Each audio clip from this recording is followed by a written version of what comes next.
আসসালামু আলাইকুম। সংবাদে আপনাদের সবাইকে স্বাগত। সংবাদ শিরোনাম।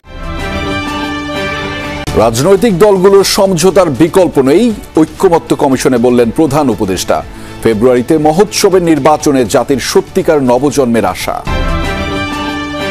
জুলাই সনদ নিয়ে আবারও আলোচনা কমিশনের। মহোৎসবের ভোটের জন্য দরকার বাস্তবায়ন, বলছে এনসিপি। নির্বাচন কোনো কিছুর জন্য নির্ভরশীল নয়, মনে করে বিএনপি।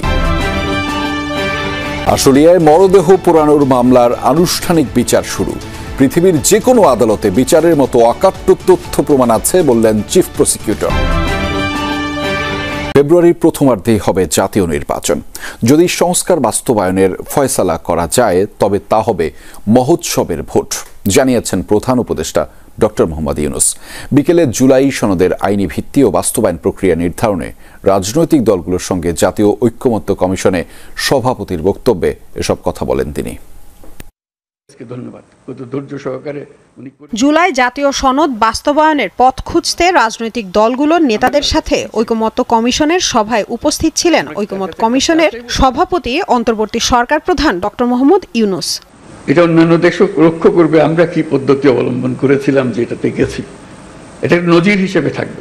সভায় ডক্টর মোহাম্মদ ইউনূস বলেন, জুলাই সনদ এমনভাবে তৈরি করতে হবে যেন কোনো খুঁত না থাকে, তা যেন নজির হয়ে থাকে। রাজনৈতিক দলগুলোর উদ্দেশ্যে তিনি বলেন, সমঝোতার কোনো বিকল্প নেই। যত কথাই আমরা বলি, কত কনভিন্সিং কথা বলি, তো যে রাস্তায় আমরা শুরু করেছি সমঝোতার রাস্তা, এটার থেকে বের হবার কোনো সুযোগ আমাদের নাই। এই সমঝোতায় আমাদের আসতেই হবে। ডক্টর ইউনূস আরও বলেন, আবারও কোনো স্বৈরাচার আসার পথ বন্ধ করতে সংস্কার প্রয়োজন। সেটা করতে হলে সবাইকে একমত হয়ে করতে হবে, দ্বিমত হওয়ার কোনো সুযোগ নেই। আমাদের এত সংস্কার কেন দরকার হচ্ছে?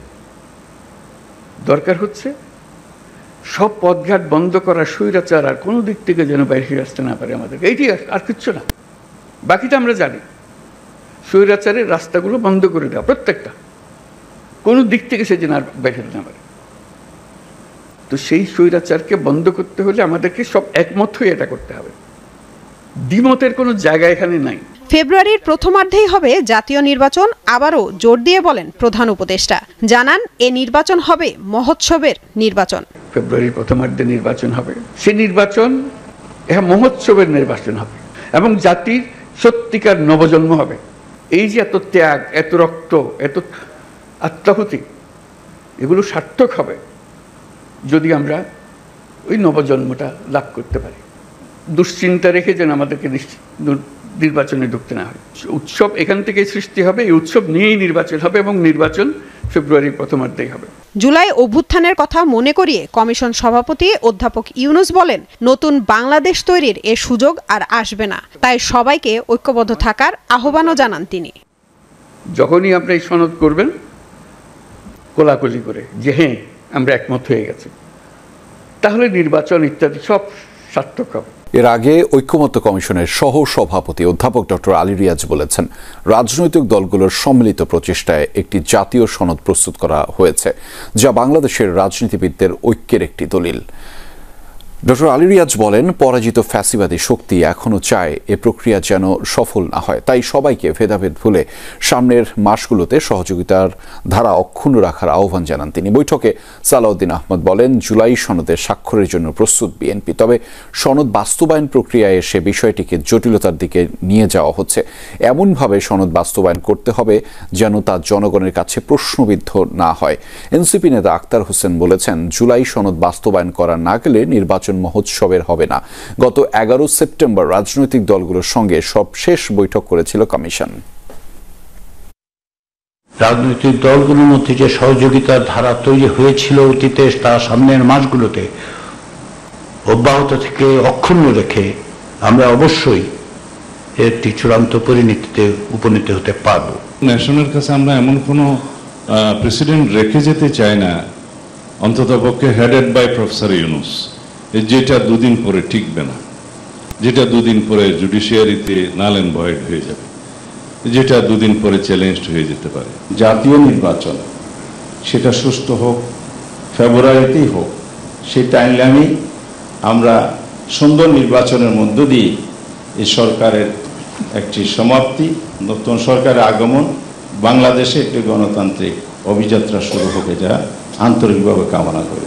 যেহেতু বাংলাদেশে ইতিপূর্বেও হায়ার কোর্টে সংশোধনী চ্যালেঞ্জ হওয়ার মতো পরিস্থিতি তৈরি হয়েছে এবং সেগুলো বাতিল হয়েছে, সেক্ষেত্রে আমরা সংবিধানে যে মৌলিক পরিবর্তনগুলো নিয়ে এসেছি সেগুলোকে কিভাবে টেকসই এবং কার্যকর করা যায় সেই ব্যাপারে রাজনৈতিক দলগুলোর প্রতি আমরা উদাত্ত আহ্বান রেখেছি পদ্ধতি বাতলে দেওয়ার ক্ষেত্রে।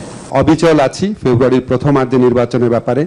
এ ব্যাপারে আমাদের কোনো রকম কোনো দ্বিতীয় চিন্তা নাই। অনেকবার বলা হয়েছে টাইমলাইন নিয়ে। তো ফেব্রুয়ারিতে যদি আমরা ইলেকশন করি, আমাদের যদি শিডিউল ঘোষণা হয়, শিডিউল ঘোষণার পরে তো আমরা কোনো লিগ্যাল অ্যামেন্ডমেন্ট করতে পারবো না। আনুষ্ঠানিকভাবে বিচার শুরু হলো হত্যার পর আশুলিয়ায় 6 জনকে পুড়িয়ে দেওয়ার অভিযোগে করা মানবতা বিরোধী অপরাধ মামলার সূচনা বক্তব্যে চিফ প্রসিকিউটর বলেন, তাদের হাতে অকাট্য প্রমাণ রয়েছে।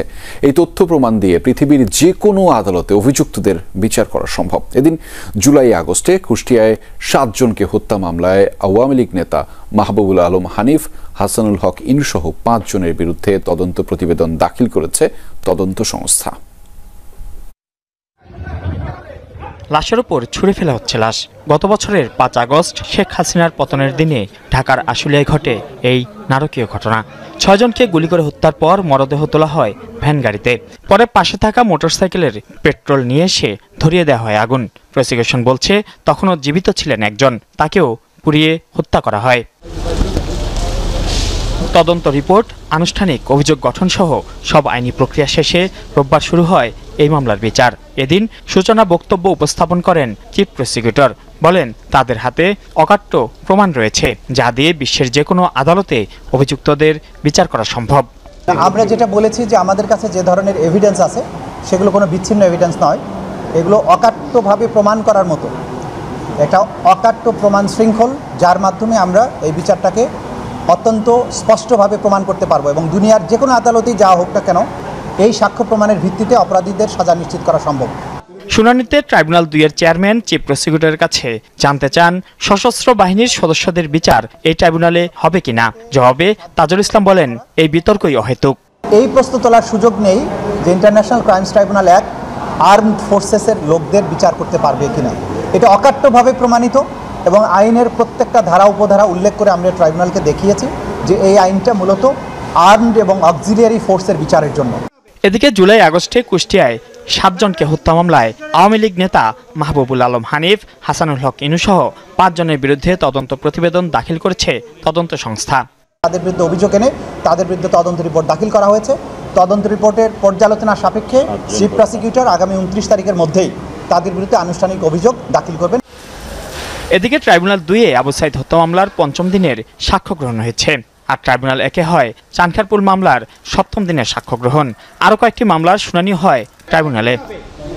নেপালে বিক্ষোভ চলাকালীন সহিংসতায় নিহতদের সংখ্যা বেড়ে দাঁড়িয়েছে 72 জনে। রোববার দেশটির স্বাস্থ্য মন্ত্রণালয় জানিয়েছে, বিভিন্ন সরকারি দপ্তর, বাসভবন এবং অন্যান্য স্থাপনার ধ্বংসস্তূপ থেকে নিহতদের মরদেহ উদ্ধার করা হয়েছে। বিক্ষোভ চলাকালে উত্তেজিত জনগণ দেশটির সুপ্রিম কোর্ট, পার্লামেন্ট ও রাজনৈতিক ব্যক্তিবর্গের বাড়িঘরে আগুন দেয়। সংঘর্ষে থামার পর সেসব স্থান থেকে একে একে বেরিয়ে আসতে শুরু করেছে নিহতদের মরদেহ। এর আগে মোট 52 জনের মৃত্যুর কথা নিশ্চিত করেছিল প্রশাসন। বিক্ষোভে আহত হয়েছে 2000-এরও বেশি মানুষ।